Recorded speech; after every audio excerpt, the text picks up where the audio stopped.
저는 요즘 하나님이 고치지 못할 사람은 없다라는 책의 저자인 박효진 장로님의 간증을 종종 듣곤 합니다. 오랫동안 교도관으로 사신 그분의 간증 가운데는 죽을 죄를 지은 사형수가 죽기 전 어떻게 하나님을 믿게 되는지에 관한 이야기들이 종종 있습니다. 그 중에 빈부의 격차가 큰 세상을 비관해서 마구 사람들을 납치해 죽이고 그 인육을 먹는 등 극악무도한 악행을 하다가 잡힌 지존파에 대한 이야기도 있습니다. 아마 나이 드신 분들은 지존파에 대해 들어보셨을 것입니다.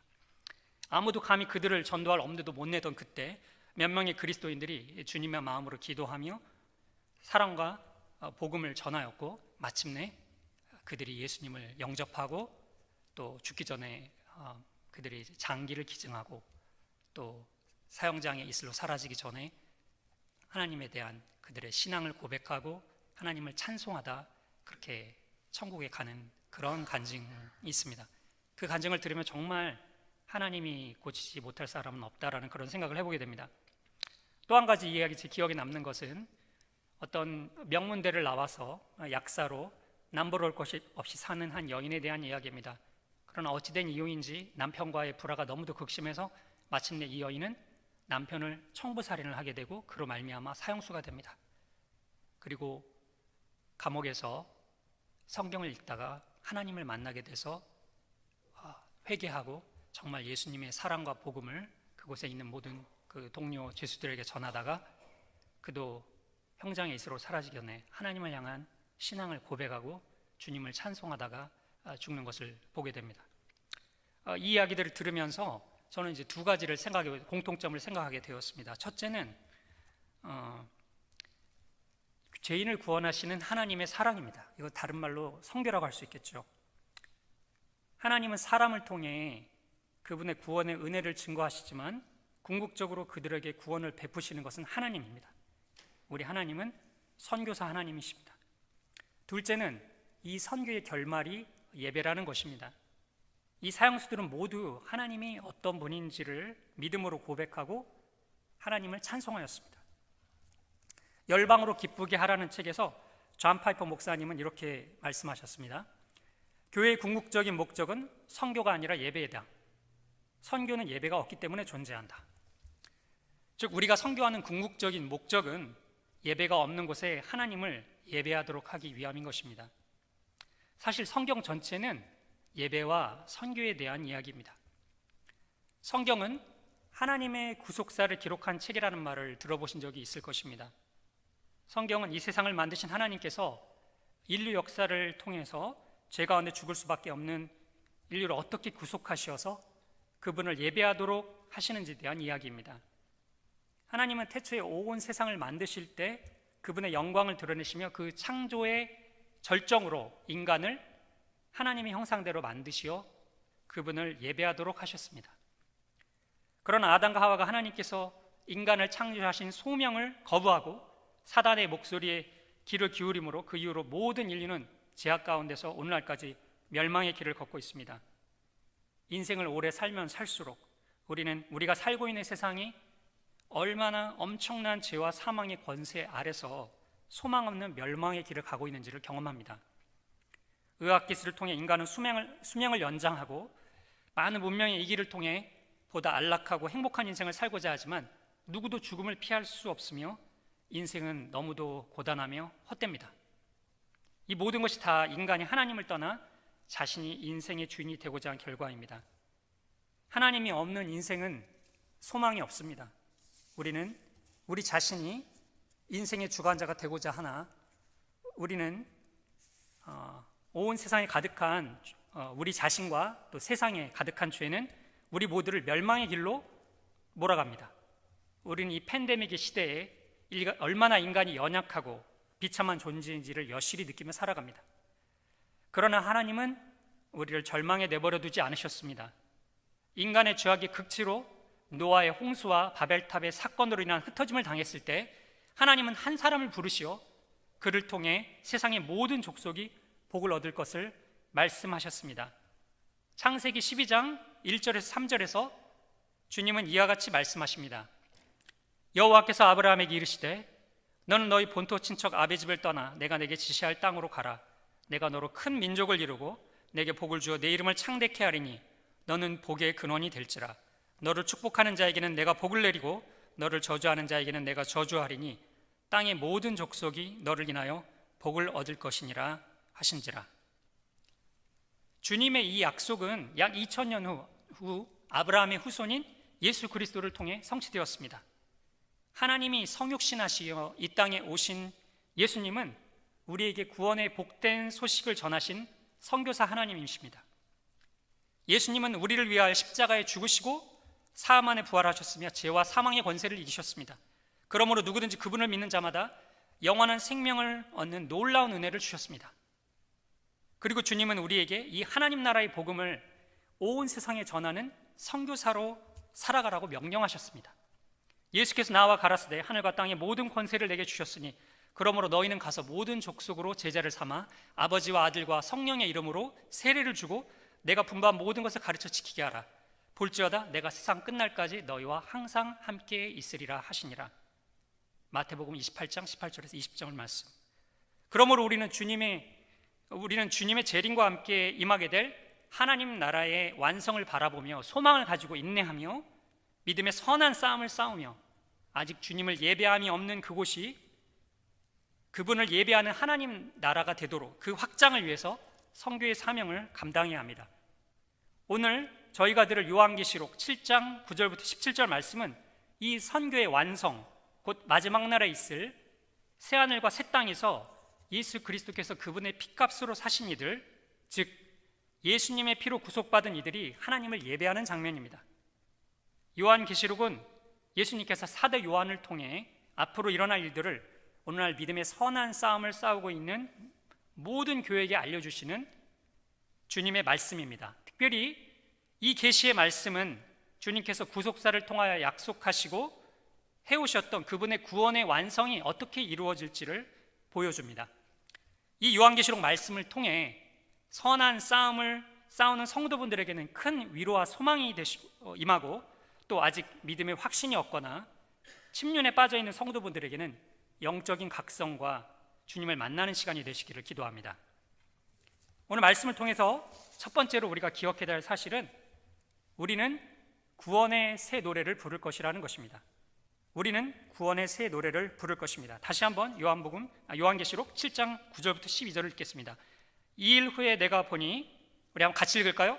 2일 후에 내가 보니 각 나라와 족속과 백성과 방언에서 아무라도 능히 셀 수 없는 큰 무리가 흰옷을 입고 손에 종려가지를 들고 보좌 앞과 어린 양 앞에 서서 큰 소리로 외쳐 가로되 구원하심이 보좌에 앉으신 우리 하나님과 어린 양에게 있도다 하니 모든 천사가 보좌의 장로들과 네 생물의 주위에 섰다가 보좌 앞에 엎드려 얼굴을 대고 하나님께 경배하여 가로되 아멘.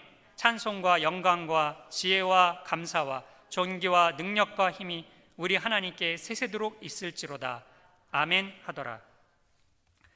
오늘 말씀에서 사도 요한이 본 첫 번째 환상은 각 나라와 족속과 백성과 방언에서 나온 아무도 셀 수 없는 수많은 무리들입니다.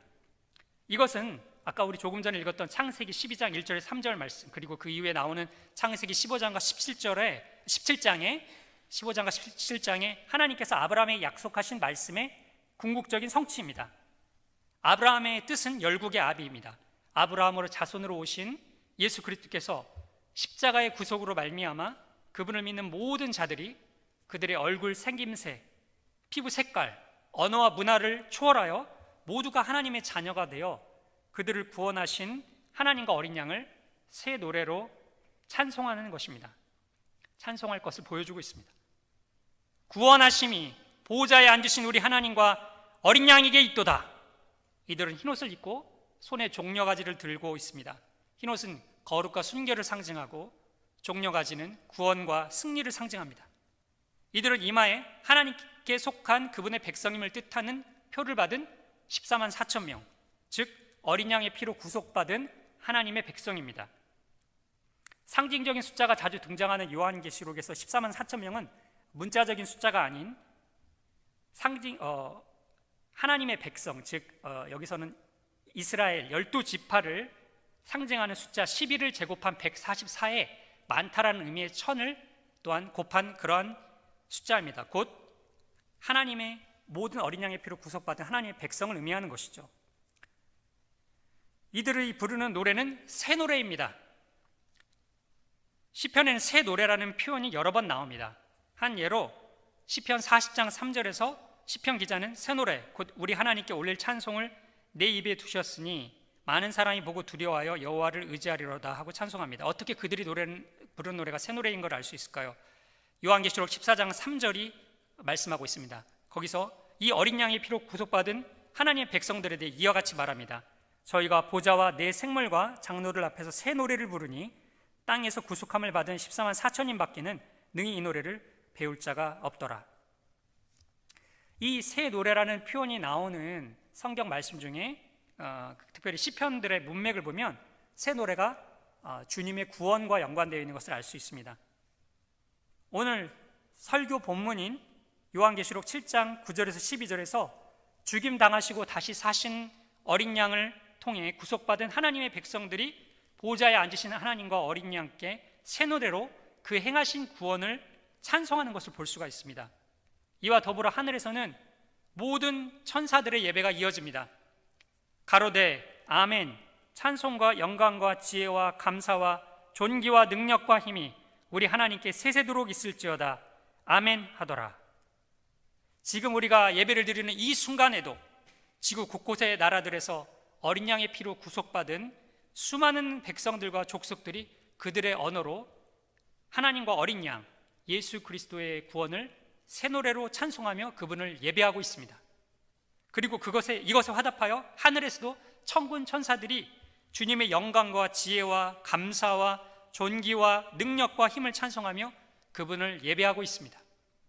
마지막 날 우리가 드리게 될 이 예배는 더 이상 김정은과 같은 독재자에 의해서나 사단의 견고한 진이 있는 이슬람에 의해 우리 형제자매들이 숨죽여 몰래 드리는 예배가 아니고 큰 소리로 있는 힘껏 소리쳐 주님의 구원을 선포하는 예배가 될 것입니다. 구원하심이 보좌에 앉으신 하나님과 어린 양에게 있도다. 아멘. 두 번째 오늘 말씀을 통해서 전하고 싶은 내용은 우리는 주님의 충성된 증인으로 살아야 한다는 것입니다.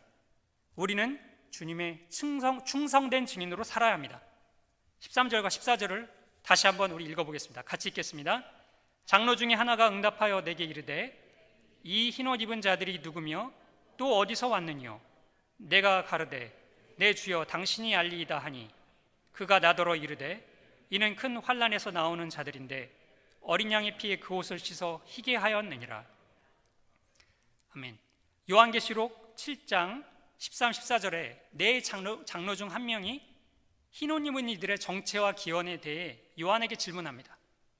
그리고 곧 그는 그 질문에 대한 답으로 새 노래를 부르는 이들이 어떤 이들인지를 우리에게 알려줍니다. 그들은 큰 환난에서 나온 이들입니다. 이 환난은 예수님의 승천부터 그분의 재림 때까지 그리스도를 따르는 자들에게 임하는 환난입니다. 요한계시록 12장, 13장은 이 환난의 정체가 무엇인지를 잘 보여줍니다. 이 짧은 시간에 그것을 다 말할 수는 없습니다만 요점만 간단히 말씀드리겠습니다. 사단은 세상에 사는 사람들이 그를 경배하도록 미혹하며 그를 경배하지 않는 그리스도인들을 핍박합니다. 요한의 시대에도 교회들은 많은 핍박과 그들의 신앙을 타협하게 하는 유혹과 도전들에 직면하고 있었습니다. 로마 제국의 통치 아래서 경제활동을 하던 대다수의 사람들은 길드라고 하는 상공업인들의 그 모임에 속해 있었고 그들에게는 황제 숭배와 여러 우상들을 숭배하는 것은 굉장히 필수적인, 그들의 경제생활을 영위하기 위해서는 굉장히 필수적인 것이었습니다. 그리고 우상 숭배는 우상의 재물을 먹는 것과 성적인 타락을 동반하였습니다. 우상 숭배가 기독교의 가르침과 타협할 수 있다는 그런 거짓된 가르침을 가리키는 거짓 교사들도 교회에 들어와 많은 이들을 미혹했습니다. 이와 더불어 신실하게 믿음을 지키는 이들을 향한 핍박으로 안디바와 같은 순교자가 생겨나기도 했습니다. 주님은 자신이 그러했듯이 그리스도인들이 충성된 증인으로 살아갈 것을 권면하시며 이기는 자들에게 줄 상급과 사탄과 세상을 주님보다 더 사랑하는 이들에게 또 임할 심판을 경고하십니다. 이 소아시아 7교회를 향한 예수님의 말씀은 우리에게도 동일하게 적용됩니다. 사단은 시대를 초월하여 동일한 원리로 사람들을 멸망의 길로 이끌고 있습니다. 요한계시록 13장은 이러한 사단과 그리스도인의 싸움의 실체와 사단의 정체를 보여주고 있습니다. 계시록 13장 7절부터 10절을 한번 제가 읽겠습니다. 또 권세를 받아 성도들과 싸워 이기게 되고 각 족속과 백성과 방언과 나라를 다스리는 권세를 받으니 죽임을 당한 어린 양의 생명책에 창세 이후로 농명되지 못하고 이 땅에 사는 자들은 다 짐승에게 경배하리라. 누구든지 귀가 있거든 들을지어다. 사로잡는 자는 사로잡힐 것이요 칼로 죽이는 자는 자기도 마땅히 칼에 죽으리니 성도들의 인내와 믿음이 여기 있느니라. 아멘. 계시록 13장 16절부터 18절 말씀은 또 이렇게 말합니다. 저가 모든 자, 곧 작은 자나 큰 자나 부자나 빈궁한 자나 자유한 자나 종들로 그 오른손이나 이마에 표를 받게 하고 누구든지 이 표를 가진 자 외에는 매매를 못하게 하니 이 표는 곧 짐승의 이름이나 그 이름의 수라. 지혜가 여기 있으니 총명 있는 자는 그 짐승의 수를 세어보라. 그 수는 사람의 수니 666이니라. 이 세상은 사단의 권세 아래 있습니다. 전쟁과 분쟁은 끊이지 않습니다. 남미의 많은 나라들은 마약과 범죄 조직의 극악무도한 행동들로 무법천지인 곳이 질비하고 부패가 많은 사람들을 죽음과 고통 가운데 몰아넣고 있습니다. 아프가니스탄과 예멘, 이라크, 시리아, 리비아, 소말리아는 내전과 이슬람으로 인한 영적인 어두움으로 수많은 사람들이 영적, 육적으로 죽음의 길을 가고 있습니다.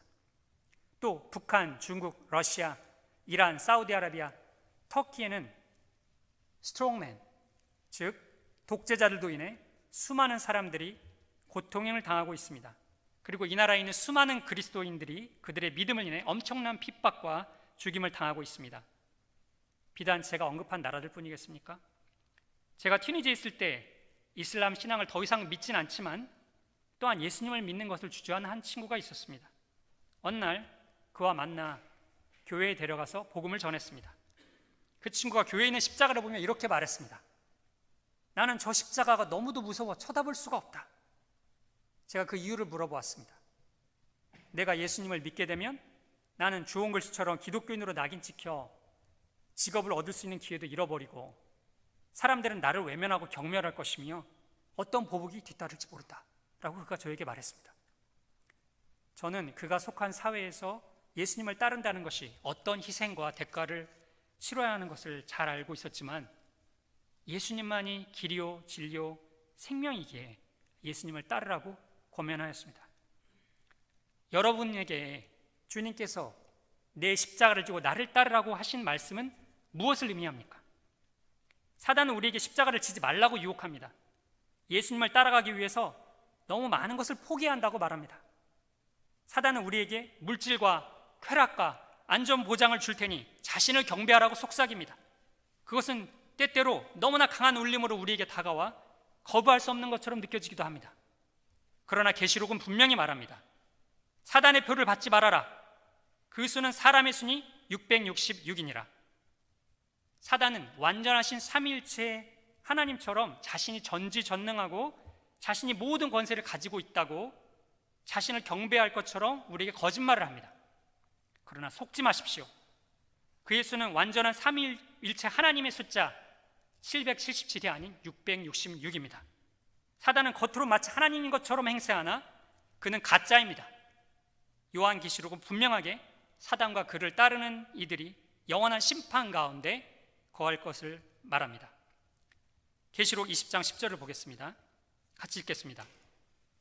또 저희를 미혹하는 마귀가 불과 유황못에 던지우니 거기는 그 짐승과 거짓 선지자도 있어 새세도록 밤낮 괴로움을 받으리라. 20장 12절 15절 또 내가 보니 죽은 자들이 물어온 대선하고 그 보좌 앞에 있는데 책들이 펴있고 또 다른 책이 펴졌으니 곧 생명책이라. 죽은 자들이 자기 행위를 따라 책들에 기록된 대로 심판을 받으니 바다가 그 가운데서 죽은 자들을 내어주고 또 사망과 음부도 그 가운데서 죽은 자들을 내어주매 각 사람이 자기의 행위대로 심판을 받고 사망과 음부도 불못에 던지우니 이것은 둘째 사망 곧 불못이라. 누구든지 생명책에 기록되지 못한 자는 불못에 던지우더라. 아멘. 어떤 이들은 하나님이 사랑이시기에 결국 모든 사람들을 지옥에 보내지 아니하시고 구원하신다라고 말합니다. 그러나 모든 사람이 구원을 얻는다면 불못, 곧 지옥은 존재할 이유가 없습니다. 만약 그런 복음을 증거하는 이들이 있다면 그것은 거짓 교사이고 그들은 하나님께 심판의 진노의 대상입니다. 오직 어린 양 예수 그리스도의 피로 구속함을 얻고 그의 피의 공로를 힘입어 날마다 죄의 유혹을 이기는 충성된 증인으로 살아가시기를 예수 그리스도의 이름으로 간구합니다. 우리는 그리스도의 공로로 구원을 얻었으나 그 구원의 완성은 예수 그리스도의 재림과 함께 이루어질 것입니다. 참된 믿음은 인내하는 믿음, 열매를 맺는 믿음입니다. 세상의 유혹에 넘어지지 말고 그분의 부르심이 합당한 성도의 거룩하고 순결한 행실로 말미암아 우리도 마지막 날에 구원의 새 노래를 주님께 올려드리기를 소망합니다. 마지막으로 세 번째 이 말씀을 통해서 우리가 알아야 할 것은 우리는 주님과 함께 영원히 거하게 된다는 것입니다. 우리는 주님과 함께 영원히 거하게 됩니다. 계시록 7장 15절부터 17절 말씀을 같이 읽겠습니다.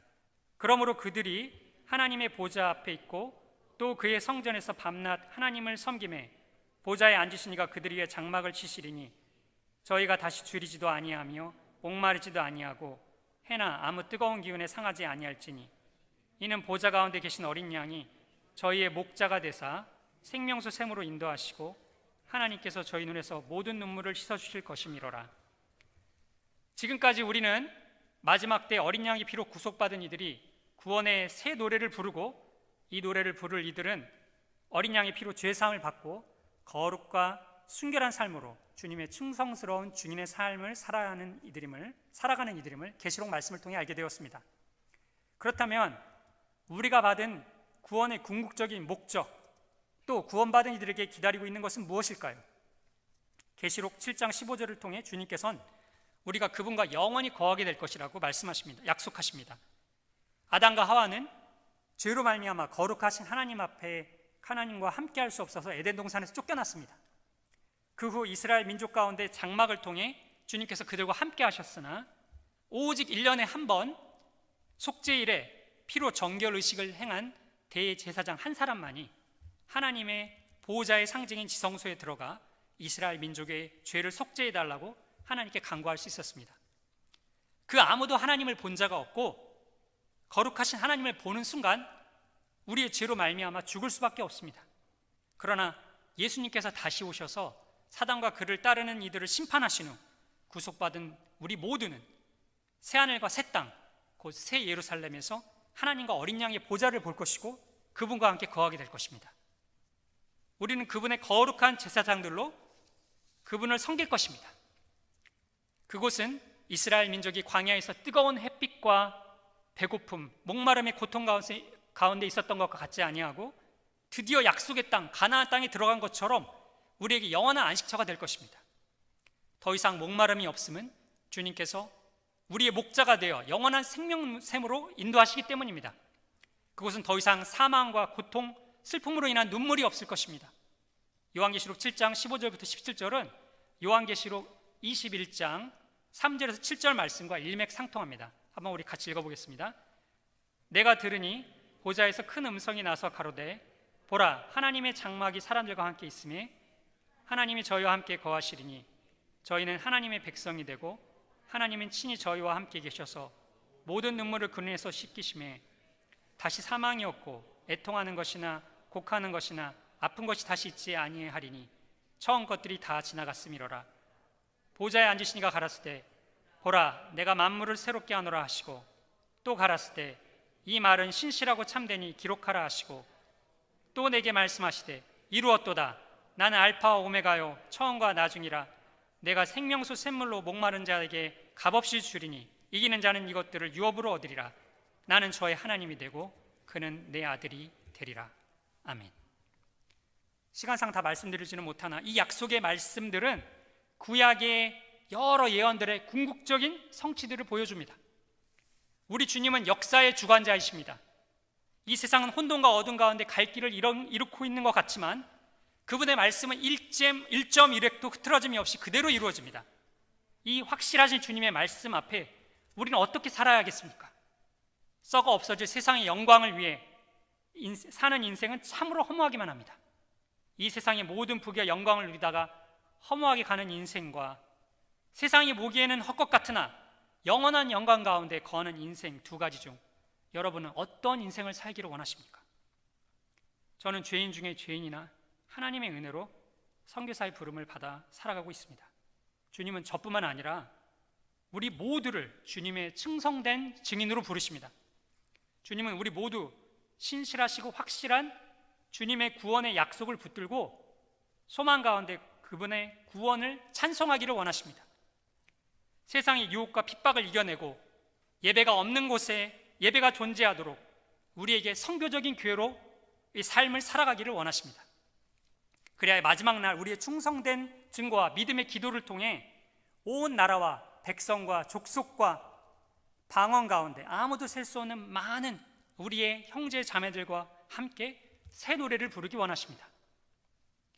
구원하심이 보좌에 앉으신 우리 하나님과 어린 양에게 있도다.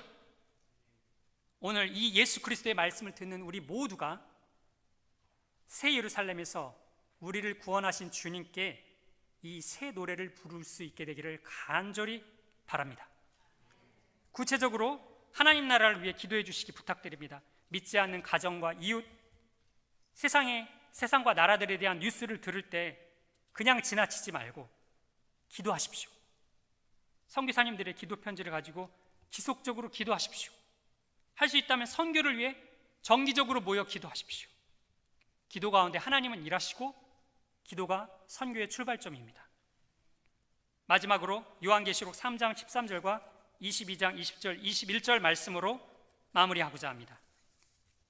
귀 있는 자는 성령이 교회들에게 하시는 말씀을 들을지어다.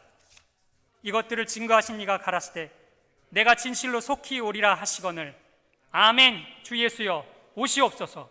주 예수의 은혜가 모든 자들에게 있을지어다. 아멘. 기도하겠습니다. 사랑하는 주님, 각 나라와 족속과 백성과 방언에서 셀 수 없는 수많은 무리가 구원하심이 보좌에 앉으신 하나님과 어린 양에게 있도다 라고 큰 소리로 찬송하는 가운데 저희도 함께 있기를 원합니다. 저희가 기도하는 무리들이 그 가운데 함께 있기를 원합니다. 하나님, 그 날이 올 때를 바라보며 우리가 지금도 어린 양의 피를 힘입어 우리의 선한 싸움을 멈추지 않게 하여 주옵소서. 세상의 유혹 가운데 타협하지 않게 하여 주시고 우리가 정결하고 거룩한 주님의 백성으로 또 예배가 없는 곳에 예배가 있기 위하여 우리의 기도와 우리의 증거를 통하여 하나님의 나라가 임하기를 원합니다. 저희를 사용하여 주시옵소서. 정말 시편 기자가 고백했던 내가 바라는 한 가지 여호와의 전에서 그분을 앙망하며 그분을 즐거워하며 그분을 예배하는 그것, 주님, 우리가 그 날이 올 것을 바라봅니다. 예수님의 이름으로 기도합니다. 아멘.